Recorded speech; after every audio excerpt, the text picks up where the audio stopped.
ഒരു ചിത്രശലഭമായിട്ടാണ് അവൾ വന്നത്, ഒരു നക്ഷത്രമായിട്ടാണ് അവൾ മടങ്ങിയത്, അല്ലേ? അവയവദാനത്തിൻ്റെ മഹാമാതൃക തീർത്തവൾ എന്ന പേരിലാകും ആലിനിഷിറിൻ എബ്രഹാം എന്ന കുഞ്ഞു മാലാഖ ഇനി ഓർമ്മകളിൽ തിളങ്ങി നിൽക്കുക. നാടിൻ്റെ വലിയ സ്നേഹാദരം നൽകിയാണ് ഇന്നലെ ആലിന് നാട് വിട ചൊല്ലിയത്. മുഖ്യമന്ത്രി പിണറായി വിജയൻ ഇന്ന് നേരിട്ട് ആലിൻ്റെ വീട്ടിലെത്തും. ആലിൻ്റെ മുത്തശ്ശൻ റജി സാമുവൽ നമ്മളോടൊപ്പം ചേരുന്നു. ആലിൻ്റെ അച്ഛൻ അരുണിൻ്റെ പിതാവാണ് റജി സാമുവൽ.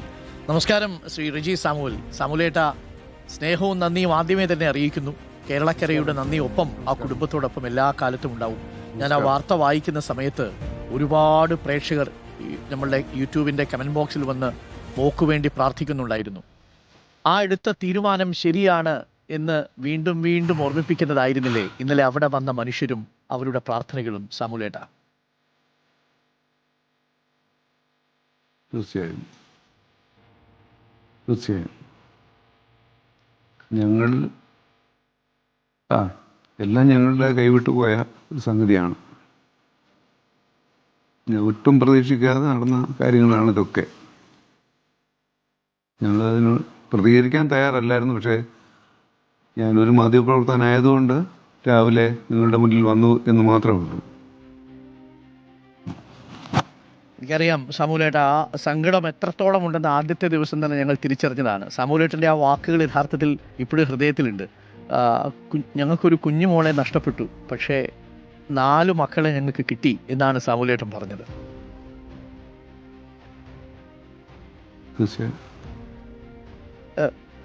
സാമുലേട്ടൻ ആദ്യം ഈ തീരുമാനം അരുൺ തന്നെയാണോ സാമുലേട്ടനെ അറിയിക്കുന്നത്, വിളിച്ച് ഇങ്ങനെ ഒരു ഈ വാർത്ത, ഇനി കുഞ്ഞ് തിരികെ വരാൻ സാധ്യത കുറവാണ് എന്നുള്ളൊരു വിവരം?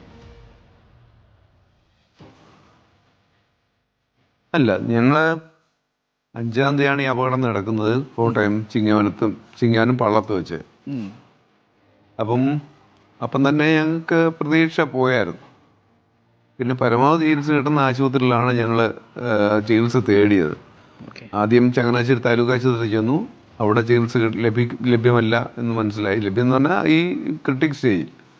അവിടെ ഞങ്ങൾ പോകുന്നത് ഞങ്ങളൊന്നും ഇത് അറിയുന്നില്ല. നാട്ടുകാരെ പോകുന്നത് ചങ്ങനാശ്ശേരിയുള്ള ചെത്തിപ്പുഴ ആശുപത്രിയിലാണ്. അവിടെ പീഡിയാട്രിക് സംവിധാനങ്ങൾ കുറവുള്ള ആശുപത്രിയാണ്.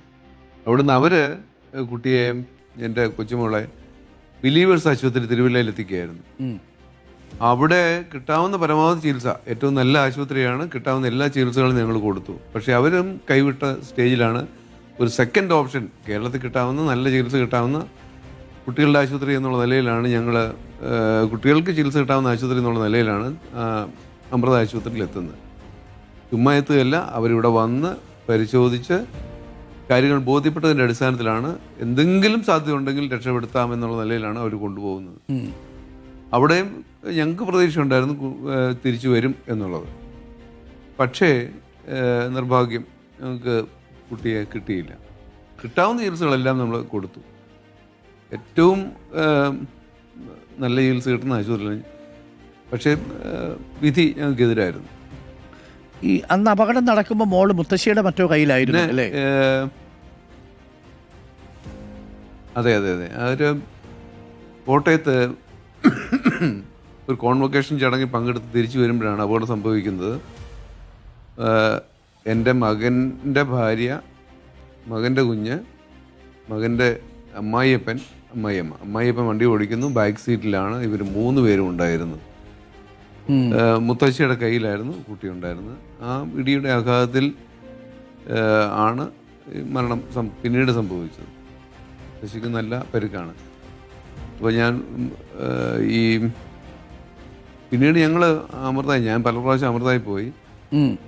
അവിടെ തിരിച്ചു കിട്ടത്തില്ല എന്നൊരു സ്റ്റേജ് വന്നത് എനിക്ക് തോന്നുന്നു 12-ാം തീയതി രാത്രിയിലും 13-ാം തീയതി നടന്ന ടെസ്റ്റുകളിലാണ്.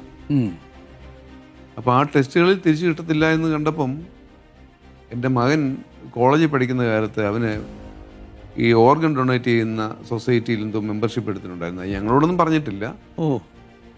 അപ്പം അവൻ ഭാര്യയുമായിട്ട് ഡിസ്കസ് ചെയ്തെന്ന് പിന്നീടാണ് അറിഞ്ഞത്. എല്ലാം കഴിഞ്ഞാണ് അറിയുന്നത്. ഡിസ്കസ് ചെയ്തു. അവനെന്തെങ്കിലും സംഭവിച്ചാൽ അവൻ്റെ ഓർഗൻ കൊടുക്കണമെന്ന് ഭാര്യയോട് പറഞ്ഞിരുന്നു. ഈ കുഞ്ഞ് തിരിച്ചു വരില്ല എന്ന് പറഞ്ഞപ്പോൾ അവൻ്റെ ചിന്തയാണ് എൻ്റെ മകൻ്റെ ചിന്തയാണ്, അരുണിൻ്റെ ചിന്തയാണ്. ഭാര്യ ഷെറിനോടും പറഞ്ഞ് കമ്മ്യൂണിക്കേറ്റ് ചെയ്ത ശേഷം 13-ാം തീയതി ഡെത്ത് ആയിട്ട് കൺഫേം ചെയ്തു, സെറിബ്രൽ. അപ്പോൾ എന്നോടൊരു അനുവാദം ചോദിച്ചു, ഇങ്ങനെ ഒറ്റ വാക്കേ പറഞ്ഞുള്ളൂ, ആലോചിക്കാതെ ഒറ്റ വാക്കേ പറഞ്ഞുള്ളൂ, ഇത് കൊടുക്കണം എന്ന് തന്നെയാണ് ഞങ്ങൾ പറഞ്ഞത്, ഞാൻ പറഞ്ഞത്. പിന്നെ ഞങ്ങളുടെ കുടുംബ തീരുമാനമായി ഇത് എത്തുകയായിരുന്നു. അത്ര എളുപ്പമുള്ളൊരു കാര്യമല്ല അങ്ങനൊരു തീരുമാനത്തിലേക്ക് എത്തുക എന്നുള്ളത്. പക്ഷേ അത് വല്ലാത്തൊരു അനുഭവമായി മാറി. ഞങ്ങൾ അതിന് ശേഷം ഈ ശ്രേയമോളുടെ അച്ഛനെ കണ്ടു തിരുവനന്തപുരത്ത്. ഒരുപക്ഷെ അങ്ങ് ശ്രദ്ധിച്ചിട്ടുണ്ടാവാൻ സാധ്യതയില്ല ഈ തിരക്കിനിടയിൽ. ശ്രേയമോള് പറഞ്ഞത് എന്ത് പറയണമെന്നറിയില്ല, സങ്കടവും ഉണ്ട്, എന്നാൽ അതേസമയം തന്നെ ഒരു ചെറിയ സന്തോഷവും ഉണ്ട് എന്നാണ് ശ്രേയയുടെ അച്ഛൻ പറഞ്ഞത്. ഒരുപാട് സ്നേഹവും നന്ദിയൊക്കെ പറയുകയും ചെയ്തു. ഈ ശ്രേയയുടെ അച്ഛനെയോ ആരെങ്കിലും ബന്ധപ്പെടുകയോ സംസാരിക്കുകയോ എങ്ങാനും ചെയ്തിരുന്നോ സാമൂലേട്ടൻ? ഇന്നലെ സംസ്കാര ചടങ്ങ് നടക്കുന്നതിനിടയിൽ ഒരു മുത്തച്ഛൻ ഈ പള്ളി വന്നിരുന്നു. അയാളെ വെളുപ്പിനെ ഇറങ്ങി സംസ്കാരം നടക്കുന്നതിന് മുമ്പ് ഡോണറെ കാണണം, ഡോണറുടെ അന്ത്യനിമിഷം കാണണമെന്ന് പറഞ്ഞ് പള്ളിയിൽ വന്നിരുന്നു. ഞങ്ങൾ സംസാരിച്ചിരുന്നു. പക്ഷേ ഇത് ഡോണറാണോ ഇപ്പോഴത്തെ കാലഘട്ടത്തിൽ വളരെ വളരെ ബുദ്ധിമുട്ടുണ്ടാക്കുന്ന 1-2 സംഭവങ്ങളുണ്ടായി. ഒന്ന്, ഈ ഡോണറാണോ എന്ന് ഞങ്ങൾക്ക് തിരിച്ചറിയാൻ മാർഗ്ഗമില്ല. ഞങ്ങളുടെ ഇടവുകാരി അത് ഇടപെട്ടു, ഞങ്ങളോട് സംസാരിച്ചു. അപ്പോൾ ഈ ഫേക്കിൻ്റെ കാലഘട്ടമൊക്കെ ആയതുകൊണ്ട് അച്ഛനത് ഞങ്ങളോട് സംസാരിച്ച് കഴിഞ്ഞിട്ട് അച്ഛൻ തന്നെയാണ്, ഇടവുകാരി തന്നെയാണ് അത് കൈകാര്യം ചെയ്തത്.